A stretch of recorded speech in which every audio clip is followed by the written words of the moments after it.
Trat na le ngil nei na e kanun ko ashuai china beisina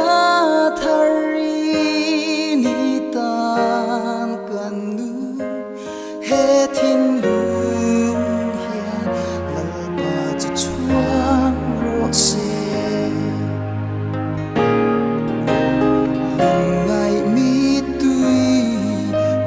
bianga luang kha kum khua atan shu phai ta he thin lung hia lal pa chu chuang ro se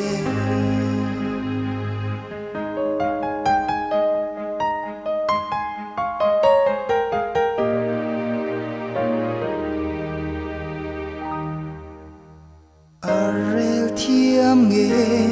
ma ngai na e nun na a shuai china nam tin pum khata an luan zana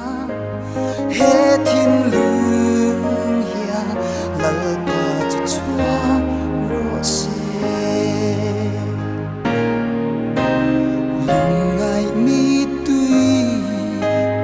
bianga luang kha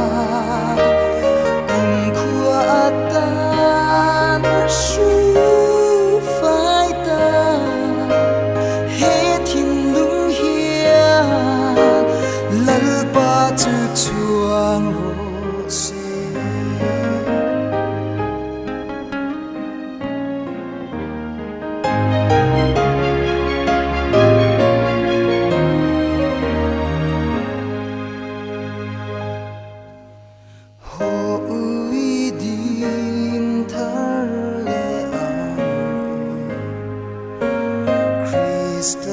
ta đầu bui về in lal param zau tu ra chan dam te hallelujah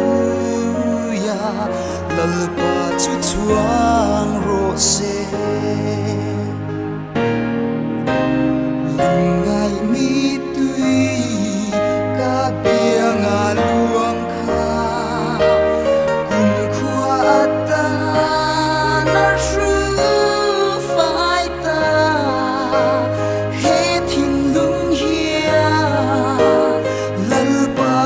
chuang ro se he thin lung hia lal pa chu chu